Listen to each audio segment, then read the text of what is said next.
cɛ ni muso denmisɛnnin ni maakɔrɔba bɛɛ fo u ye vote min kɛ o vote in o de timɛna anw ka députéya kan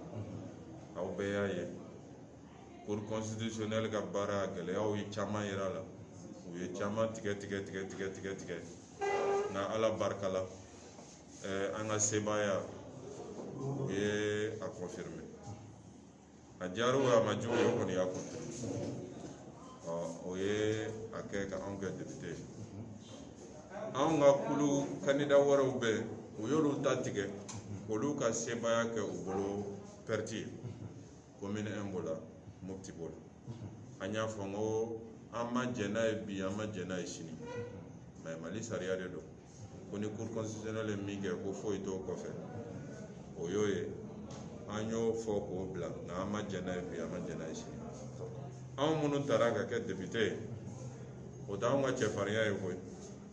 commune kɔnɔdenw de ka laɲini an'u ka ŋaniya ye anw kɛ député wa anw tɛ ɲinɛ o kɔ diɲɛ kɔnɔ ɲɛma i tɛ foyi ye kɔfɛ mɔgɔw kɔ o de la an ye campagne nin bɛɛ kɛ an m'a kɛ ni hakilina wɛrɛw ye an y'a kɛ ni commune ka nafa ani jamana ka nafa an ye kalikan kɛ kalikan ninnu bɛɛ n'i y'a bɛɛ fara ɲɔgɔn kan dɔwɛrɛ tɛ dɛ ɲɛfɛmɔgɔw kɛ kɔfɛmɔgɔw ka jɔn ye i ka kɛ kɔfɛmɔgɔw ka bila la kɔfɛmɔgɔw laɲini min ye min ye e k'a ɲini k'o sabati o dɔrɔn de ye ɲɛfɛmɔgɔw ka ɲɛfɛya kun ye o de la an ye yɔrɔ sugandi an bɛ maaw bisimila yɔrɔ min na dɔgɔkun o dɔgɔkun maaw nana problème fɛn fɛn fɔ an ɲɛna n'an bɛ se ka min ɲɛnabɔ an b'a fɔ n'an bɛ se ka bila aw ɲɛ ka taa min ɲɛnabɔ an b'o kɛ n'an tɛ se ka min ɲɛnabɔ fɛnɛ an b'a fɔ ka tila k'a kun fɔ mun na an tɛ se ka ɲɛnabɔ an y'o bila sen kan mɛ aw bɛ kɛnɛ min kan an ye kɛnɛ min kɛ sɔgɔmada in na o ye sɔrɔ fɛn fɛn b'an bolo k'a walankata k'a yira maaw la yɛrɛ yira tɛ yɛrɛ fɔ tɛ nka mɔgɔw k'a dɔn an bɛ don ɲɛmaya la ni sɔrɔ min ye k'a dɔn an ka ɲɛmaya kɔnɔ anw tɛna kɛ banna ye ka tɛmɛ min b'an bolo an don tuma kan o bɛɛ ye ka danaya sabati ani maaw ni ɲɔgɔn cɛ wa an ye kalikan fɛn fɛn kɛ an b'a bɛɛ timɛ kelen aw bɛ kɛ yan fɛnɛ ka seereya kɔ ni ala sɔnna. mais député minnu fana bɛ yen n'olu m'u ka diɲɛ déclaré i b'a fɔ bɔra ka kɛ cogo min na e bɛ mun sɔrɔ ka fɔ olu ye. ne kɔni tɛ se ka maa wajibiya anw ka tɔn ala ye anw garijɛgɛ don saba de la député saba anw tun yɛrɛ tun ka calcul ye min ye o ye député 5 de ye o Mopti député 1 a gagné fɛnɛ commune 1 député 1 o gagné fɛnɛ mais cour constitutionnelle ye décision ta ka taa sira wɛrɛ fɛ donc anw ka député saba anw bɛ se k'a fɔ ko olu de k'u ka bien déclaré député tɔw bɛɛ ni hakilina don bɛɛ ni ŋaniya don mais ne ka faamuyali la ɲɛmaya fo kɔfɛmɔgɔw ka da i la wa n'i bɛ fɛ kɔfɛmɔgɔw ka da i la f'i ka tɛmɛ sira dɔw ni sira dɔw fɛ ni sira dɔw ye déclaration de patrimoine an kɔni bɛ se k'o fɔ ni maa min t'a dɔn i k'a dɔn n'i ye nin kɛ a bɛ se ka danaya sabati ka taa i kan ka tɛmɛ kɔrɔlen kan après a bɛ bɛɛ bolo komi sariya ma wajibiya jamana kɔnɔ a bɛ bɛɛ bolo bɛɛ kan ka tɛmɛ sira min fɛ. nka fɔlɔla Musa Mara an ye a ye k'a fɔ i ka commune kɔnɔ n'o ye sigida 4nan ye kalafili gɛlɛyara kosɛbɛ fo ka kɛ i ni maa min tun taara final la o ye Amadi Sangare a ye kɔrɔfɔ dɔw lase kunnafonidi sɛbɛnw kɔnɔ ani kunnafonidisow kɔnɔ k'a fɔ i ka sebaaya in tiɲɛ don cour constitutionnelle kɔni y'a fɔ k'i gagné nka a tɛna wuli ka s'i ma e dun tun y'i bolo bɔ yala i bɛna wuli ka s'a ma wa n'o bɔra yen an ye mankutu dɔw fana mɛn ka bɔ maa wɛrɛw yɔrɔ la olu ye wasaden kɔrɔw ye ko Musa Mara ka nin sebaaya in ko siga b'a la wa ko Musa Mara yɛrɛ tɛ maa jɛlen ye ka d'a kan a delila ka jamana janfa walew kɛ n'o bɛ tali kɛ wasaden kɔrɔ Umaru Mariko la yala i ye nin kibaruya ninnu mɛn wa i bɛna wuli ka se Amadi ma wa. Amadi ye ne balimakɛ Amadi fa Samba ala ka hinɛ la o de ye ne ni Amadi ɲɛ yira ɲɔgɔn na foyi ma deli ka tɛmɛ an ni ɲɔgɔn cɛ juguman donc Amadi ye kuma o kuma fɔ campagne kɔnɔ ne b'a bɛɛ bila politique minɛn de kɔnɔ wa a bɛ kuma fɛn fɛn fɔ la sisan n b'o fana bɛɛ bila déception minɛn kɔnɔ don ka ca don dɔ bɛ na inshallah n dalen dɔ la an b'an bolo di ɲɔgɔn ma commune kunkan ko ka baara kɛ ɲɔgɔn fɛ parce que n y'a fɔ n ko député bɛ yen maire bɛ yen conseiller bɛ yen mais maa caman bɛ commune kɔnɔ maa minnu fana bɛ se ka jɔyɔrɔ kɛ commune jɔli la ne yɛrɛ ye commune baara kɛ kosɛbɛ ka sɔrɔ n ma kɛ conseiller n ma kɛ maire ye donc ale b'o maaw la politique mɔgɔ wɛrɛw b'o maaw la ni nin coronavirus ko in tun tɛ hakilina dɔ fɔra ne ye ne tun bɛ fɛ k'o hakilina bila sen kan o ye mun ye sunkalo in kɔnɔna la n'o ye kalo barikama ye ka suntigɛ dɔ organiser candidat fɛn fɛn participera législative la k'u bɛɛ invité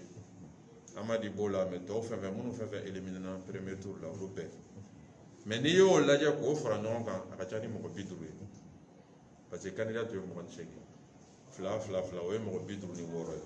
a dun fɔra jamana in kɔnɔ k'an kana mɔgɔ fara ɲɔgɔn kan ka tɛmɛ mɔgɔ 50 kan donc o de la an ma se ka nin baara in bila sen kan mais coronavirus ko in kɔni inchallah a bɛ tɛmɛ o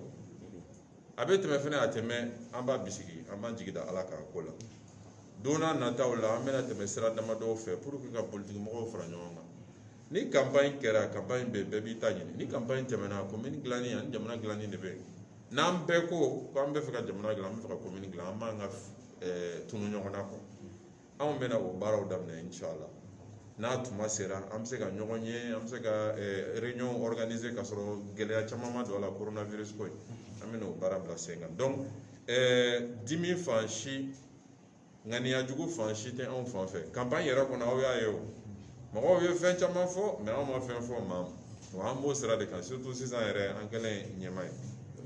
min ye Umaru Mariko ta ye ne tɛna Mariko jaabi ne bɛ min fɔ dɔrɔn ni maa o maa n'i ye ne attaqué ka nkalon tigɛ ka d'an na sariya de bɛ an fara ɲɔgɔn na quoi parce que ni nin ye nin fɔ ni e ye dɔ fɔ karisa ka dɔ fɔ a ka dɔ fɔ finalement mɔgɔ b'aw bɛɛ kɛ maa sugu kelen ye ne bɛ se ka kuma kelen de fɔ depuis ne donna politique la fo bi an filɛ an bɛ kɛnɛ min kan o b'a seereya o depuis ne donna politique la fo bi aw ma deli ka mɛn siɲɛ kelen ko wari dun kuma bɛ nɔfɛ ko dugukolo feere kuma bɛ nɔfɛ ko ka n bolo maga faso wari la k'o kuma bɛ nɔfɛ aw ma deli ka mɛn wa aw tɛna mɛn fɛnɛ parce que a tɛ yen nka ni maa min y'a fɔ n'an taara sariya bonda la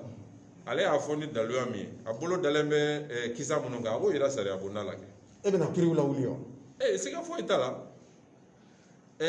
san damadɔ yanni bi cɛ maa dɔ sɔrɔla ka nin kuma kelen ɲɔgɔnna fɔ ne ma ko 2007 élection ne ni bɛ ka ni ɲɔgɔn cɛ ko wari de dira ne ma n ye huissier bila a ka taa confirmer a ye kuma min fɔ a m'a fɔ a ka confirmer a y'a dala cɛ a la k'ale m'a fɔ o k'o danna ten donc nin ta in fɛnɛ bɛna k'o de n bɛ huissier de bila ka taa fɔlɔ donc e bolo Umaru Mariko ye mun fɔ tiɲɛ tɛ ayi e k'i jɔ bani n bɛ huissier de bila ka taa fɔlɔ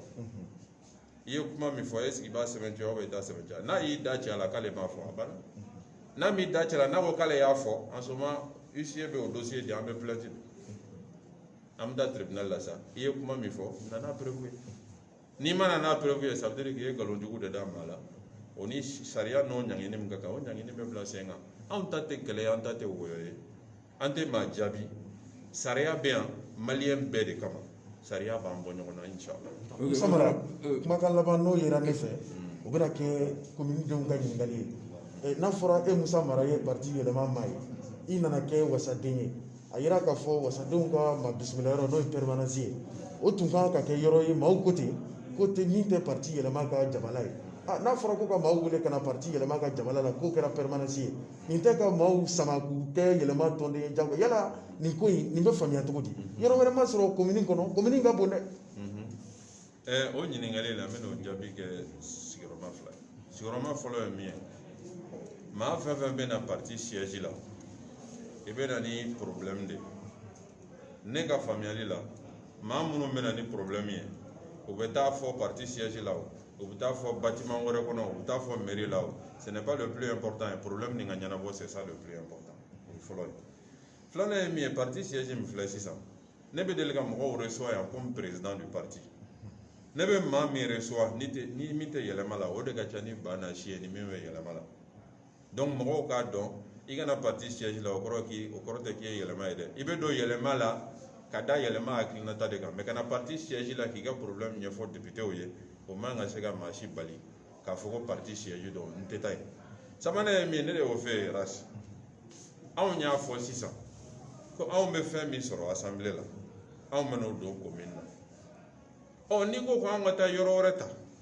ko k'o kɛ permanence ye n ko yɔrɔ fana bɛ sara de min bɛ d'an ma déjà an b'o don commune na an bɛna dɔn ye an b'o sara bɔ min rasi donc mɔgɔw k'a faamu musakako fana o fana bɛ se ka expliquer pourquoi an tɛ taa yɔrɔ wɛrɛ ɲini yɛlɛma yɔrɔ fɛrɛlen don mɔgɔw b'a yɔrɔ dɔn an bɛ se ka mɔgɔw reçoit yan wa mɔgɔw k'a dɔn i bɛ yɛlɛma la i tɛ yɛlɛma la i bɛ bisimila yan déjà o bɛ kɛla ka tɛmɛ i kana i ka problème ɲɛfɔ an bɛ se ka min ɲɛnabɔ la an b'o ɲɛnabɔ la wa an t'a ɲini fɛ i ka don parti la donni parti la o ye sira wɛrɛ ye mɔgɔw k'o faamu mɔgɔw k'u hakili sigi o la fɛɛrɛ bɛɛ tigɛlen don yan pour que ka mɔgɔw reçoit k'u ka problème ɲɛnabɔ. Ok, honorable Musa Mara, donc an y'a mɛn sira wɛrɛw fɛ ntɛnɛndon kɔni baaraw kɔni bɛ daminɛ donc min ye assemblée kɔnɔna la donc k'i kɛlen don k'i kanbɔ min ye masakɛya nɔfɛ min ye assemblée kɔnɔna la wa a ko bɛ cogo di. ayi assemblée ɲɛmaaya la assemblée président ne ye faamuyali min kɛ assemblée ko in na an bɛ tuma dɔ la bi an ka assemblée min ni an bɛɛ kɛra député a kɔnɔna la a daminɛ cogo ani fiɲɛ damadɔw na a fiɲɛ fɔlɔ ye min ye mɔgɔw yɛrɛ tun ma jɛ ni législative organiseli ye coronavirus ko kama ne yɛrɛ ye coronavirus sɔrɔ campagne de kɔnɔna la candidat wɛrɛw y'a sɔrɔ mɔgɔ caman tun bolo a tun man ka kɛ wa mɔgɔ caman ma voté fana o kɛra fiɲɛ ye élu minnu taara o kɔnɔna la ko dɔw yɛrɛ b'a fɔ ko ce sont les députés coronavirus filanan ye min ye aw yɛrɛ ye cour constitutionnelle ye député dɔw taara cour constitutionnelle sababu la o bɛɛ bɛ assemblée kun ma biri dɔɔni donc assemblée in bɛ mana in daminɛ ni déficit dɔw ye reproche dɔw ye mɔgɔw kɛlen bɛ ka tigɛna dɔw kɛ ka taa assemblée in ka fara déjà assemblée nationale yɛrɛ tuma bɛɛ maaw dalen t'a la donc n'a fɔra ko assemblée bɛna daminɛ fɛnɛ ni gɛlɛyaw ne ko n ko o kama assemblée baara min bɛ anw bolo donni min b'anw kan bi o ka bon ni assemblée tɔ bɛɛ ye anw kan ka baara de kɛ anw kan ka sira de ta sira min b'a to danaya bɛna se ka segin dɔɔni jamana kɔnɔdenw ni an ni ɲɔgɔn cɛ wa o sira ta ani o baara ta a daminɛ ye assemblée kun de an mago bɛ bi maa la assemblée kunya la ɲɛmaaya la maa min jamana kɔnɔ déjà tɔgɔ duman dɔ b'a la maa min mɔgɔw sɔnna k'a fɔ k'a tilennen don a bɛ jamana fɛ a bɛ baara kɛcogo dɔn a ka ca ala fɛ n'o bilala assemblée kunna o bɛ se ka kɛ sababu ye kala dɔ ka sɛmɛ an na fɔlɔ baara kɔnɔna fɛnɛ na o bɛ se ka kɛ ka caman fara danaya kan wa maa min fɛnɛ n'a donna assemblée kɔnɔ député 3 de b'a bolo maa tɛ se k'a fɔ ko bɛna se ka majorité ko boli mɔgɔ kan an mago bɛ min na an bɛ se ka assemblée bɛɛ fara ɲɔgɔn kan cogoya di i bɛ opposition la o i bɛ majorité la o i bɛ camancɛ la o bɛɛ k'i fara ɲɔgɔn kan ka assemblée baara la k'i ka kɛ o bɛ se ka kɛ sababu ye jamana kɔnɔdenw b'a fɔ jɔn wala an ɲɛ bɛ assemblée la assemblée min bɛ ka gouvernement sɛgɛsɛgɛ tiɲɛ kan an ɲɛ bɛ assemblée la assemblée min bɛna sariya ta tiɲɛ kan majorité ko t'a la nin ko t'a la tiɲɛ dɔrɔn de bɛ waleya o yɔrɔ de la ne ko n'i ye nin critère bɛɛ ta ka fara ɲɔgɔn kan ne ka faamuyali la ne bɛ se ka kɛ o président ye candidature ni nana o de kama yɛrɛ bonya tɛ k'a fɔ ko député 3 dɔrɔn b'i bolo et pourtant i b'i pan ayi fɛn bɛɛ a bɛ minan min kɔnɔ fɛn bɛɛ bɔ o de la an bɛ tuma min na bi an mago bɛ maaw ka fara ɲɔgɔn kan an bɛ tuma min na bi an mago bɛ ka jamana kɔnɔdenw k'aw lasɔn k'a fɔ ko an bɛ baara kɛ u ka intérêt dɔrɔn ɲinini de kan donc nin bɛɛ de kama n y'a ɲini ka n ka candidature présenter députéw de bɛ voter ni députéw sɔnna alhamdulillah ni députéw ma sɔn nka n y'a ɲini nin kun de kama a tɛ maa contrôle la a bɛ mali ko de la ani ka assemblée kun mabɔ pour que assemblée ka ye jamana kɔnɔdenw fɛ komi u sinsin bere ani u lafasabaga dɔ ka se ka hɛrɛ lana jamana kɔnɔ ani ka hɛrɛ lase jamana kɔnɔdenw ma donc candidature nin bɛ o minɛ de kɔnɔna la aw ni cɛ merci bien